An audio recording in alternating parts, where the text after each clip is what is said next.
Hey, I'm Coach Gayle of WhyPowered Whole Health Coaching, and I am here with my client friend Marcie, who is here as a part of February's Heart Health Month. And I'm so excited to have a conversation with her because she has a very special story about heart health that I know is going to inspire you. And welcome, Marcie. So good Oh, to have you here yeah. with me.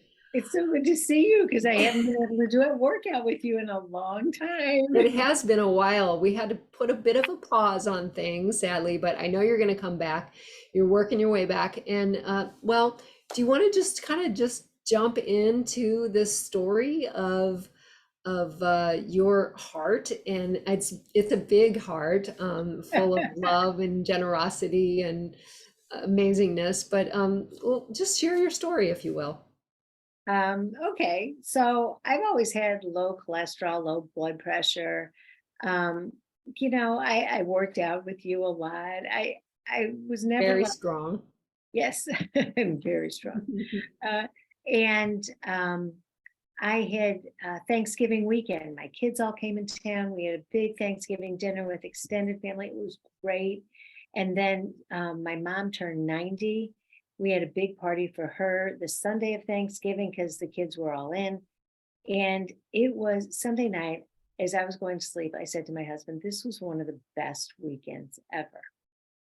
And so, Monday came, he went out of town for work. Monday night, all of a sudden, I had this hard time breathing and I just couldn't catch my breath. And whenever I tell the story, I can't breathe again.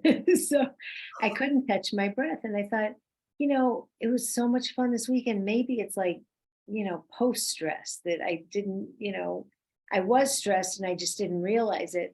So I thought I did a couple of meditations because I do those all the time. Insight timer, I tell people all the time, Mhm. great meditations. So I did a couple of those working on breathing, and it was really hard. And I watched a movie with my son then, and I just couldn't catch my breath. So I said I was going to sleep, and I could not sleep all night. I kept thinking, I wonder if this is a panic attack. Mm. Maybe I didn't feel panic, but I thought maybe I'm having a panic attack because I have a friend who told me about that. And so I tried to do some more meditation. Then my daughter had been sick. So I thought, oh, maybe it just settled in my lungs and that's it. And I'd been sick like a month before. I thought maybe it's pneumonia, but I'd had pneumonia. And I kept going on and on. Well, by morning, thankfully, I was still alive, but I was like, this is not going away. Did you tell anybody what was going on, or were you just uncomfortably silent? Um, I I talked to Mike and he was out of town. And Monday night, he's like, would you go to the hospital? I'm like, don't be ridiculous. I'm not going to the hospital. Your husband is a physician. Yeah, but he's still my husband, Right. Do you, I mean, you don't always have to listen to your significant other. Right, There. right. So by morning, I was like, yeah, this is not going away. And then he's like, not yelling at me, but saying, go to the hospital. And I talked to my sister that morning too. And she said, what is wrong with you? Why are you not going to the hospital? So I called my son. I said, I think I need to go to the hospital. He said, okay, do I have time? Because I was very calm. He said, do I have time for a shower? I said, yeah, sure. Just make it fast. And he did. Okay. And then driving there, it was like getting worse. And so I said, he was asking me questions. I said, You were not driving yourself. no, no, he drove me. I was Okay. like, I almost drove myself. Okay. And I was like, I said, just please don't talk to me. I just have to focus on breathing right now. Okay. So he dropped me off, walked in. They said, I said, I think I might be having a heart attack. Mhm. And so the lady said, okay, have a seat. And I was like, okay. And I didn't want to walk all the way to the waiting room. So I just sat in a wheelchair there and they took me right back for an EKG, said it Okay. looked good, told me to go to the waiting room. 20 minutes later, they took me back, took my family history, which was bad. Because And there were a few people in your family who had had heart attacks, right? three grandparents. My dad has had major stuff. My brothers had a lot of stuff. I think I have a couple aunts who have problems. So Okay. yeah, So you when I, had the history. right. And Yeah. that is the number one reason for heart disease. And I Okay. mean, there's all kinds of other ones, what you eat, your physical health, High, smoking. high Thank blood goodness I don't pressure, have to smoke. smoking. Right. Smoking, man, they are like, That's you a don't big one. smoke, do you? I said, no, no. Yeah. Well, So, let me ask you a couple of questions here, Marcie, because it's really common. You said you thought you were having a panic attack, right? mhm, And maybe that was one reason why you didn't go.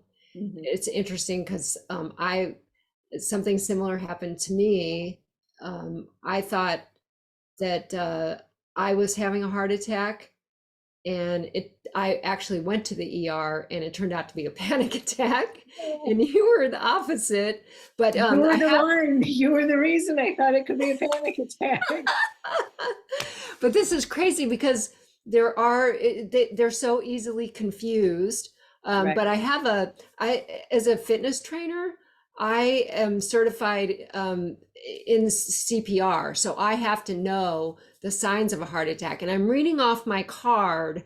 There are 4 signs, and I want to read them to you, and so people watching this know, because it can be confusing. Right. So I want to read you the 4 signs, and you can tell me which of these were present for you. Okay. Number 1, uncomfortable pressure, squeezing, fullness, or pain in the center of the chest that lasts more than a few minutes or that goes away and comes back. Number 1. No, I had that. It was not so much pain as just discomfort. Okay. Number 2, uncomfortable feeling in one or both arms, the neck, the jaw, or the back between the shoulder blades. Did not have that. Okay. Number 3, shortness of breath with or without chest discomfort. Yep. Had You that. had that? Okay. And Yep. number 4, the 4th sign, other signs can include cold sweat, nausea, or lightheadedness. No, I didn't have any of that. Interesting. So when I had my panic attack, and I've only had one, and it was so scary, I woke up in the middle of the night, and it just happened like out of the blue. I had shortness of breath and pain, like going up and down my arm, and then after a while, my whole body started convulsing. So I was convinced. Well, so, the signs are great, but you had more than I did, and I was having a heart attack. So I think the conclusion here is, if in doubt, you just get So, yourself to the emergency room, because right, it could be a life-threatening situation, and either way, and so you go and you get right. checked out, right? Absolutely. Yeah, I'm not So gonna be that stupid again. so thankfully you went after some time, and they did all the tests, and what did they find then Well, after the EKG? there's a blood test that they take, and it has an enzyme that if you have a heart attack, it comes back positive. The And that, troponin? yes, that Yeah. came back at the same time as they're taking my history. They said, okay, we're gonna take you to the cardiac cath lab now. I'm like, wait, wait, wait, the cardiac cath lab? My daughters don't know I'm here. My husband doesn't know I'm here. My mom doesn't know. I mean, I was like saying, wait, I gotta figure this out. And they took me back. It was very quick. They did a stent. I was awake the whole time, Oh my talking, gosh. talking, if you can believe it. It was fascinating though, because all of my arteries were like on the screen, and I kept saying, what's that? What's that? And I'm sure the guy was like, could we just Wow. put her out and get her to shut up so I can focus? He didn't say it, but I bet he thought it. Oh, I bet that was you were just frightened and exhilaraed, and It was every kind of fascinating. emotion possible. Right. I said I want to be a cardiac surgeon now, but no. In your Uh, next life, I guess. yes, in my next life.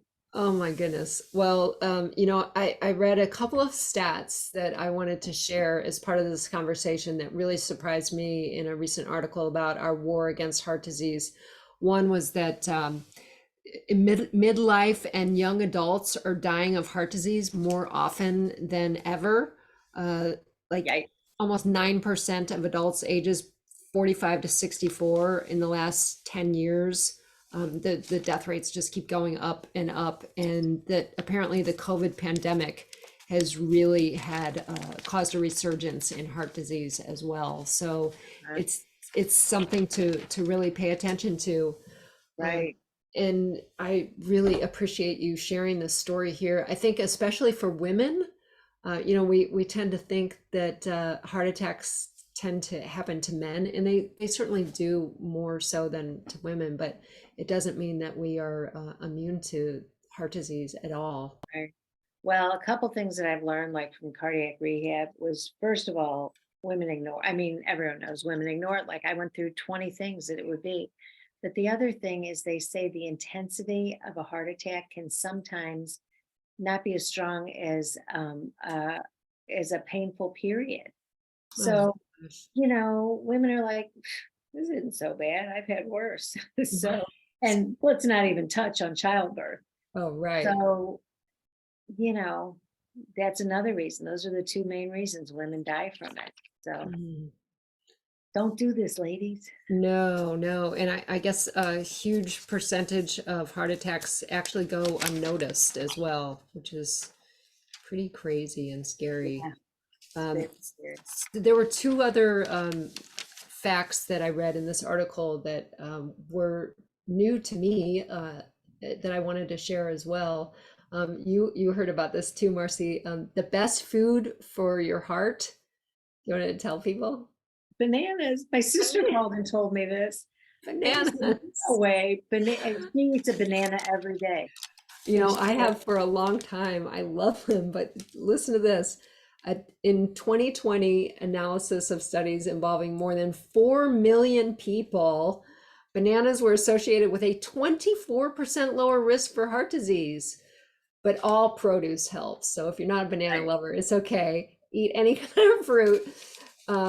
People who munched the most fruits and vegetables had 11% less cardiovascular disease than people who ate not very much. Unbelievable. I am telling you, I am a banana fan now. I mean, I've always liked bananas. Yeah. One a day. They're great in smoothies, frozen. Uh-huh. They're Oh, nice yeah, looking. So absolutely. there's our heart health tip of the day, right? Yeah, eat bananas. And a great sport for your heart, any kind of movement is good, of course. But apparently, you want to tell them, Marcie? Tennis, and my sister's played tennis since she was about 8. Yeah, any kind of racket sport. So the fact that pickleball is now the fastest growing sport in America, or the most popular, is great news for putting a dent in this heart disease trend, Right. because And wait, um, didn't that article say badminton too? let's see. Um, Badminton and tennis. A study tracked 80,000 adults for 9 years, found that tennis and badminton, I don't know why pickleball wouldn't get included, but tennis and badminton cut risk for fatal cardiovascular disease by 59%. Oh It's my huge. goodness. It could be that there's more running around in those Yeah, pickleball courts smaller. that's true. That's true. And people tend to play doubles with Right. pickleball. So, but yeah, just getting out and moving, getting your heart rate up, all movement is good. So, we're just about out of time, but we have so much more interesting information related to all this that I want to chat about. Marcie, would you be willing to maybe come back for a part 2 of this conversation? Because you Absolutely. have, yes, Yes. Where do I we go would, from here? I, I would love it because there's so much more to explore. You've made a lot of shifts since this happened, and you have so much inspiration and so much more to talk about. I would love to come back and share some more about this journey in another conversation. So I would love it if we could plan for that soon. Absolutely. Okay. Well, thanks so much for I'm very sharing. thankful. Yes. Thanks so much for sharing your story, Marcie. Really, really appreciate it. So Okay. Thank keep you. keep take keep taking good care of you and your heart. All right, and we'll I talk again soon. okay. Bye Bye. now.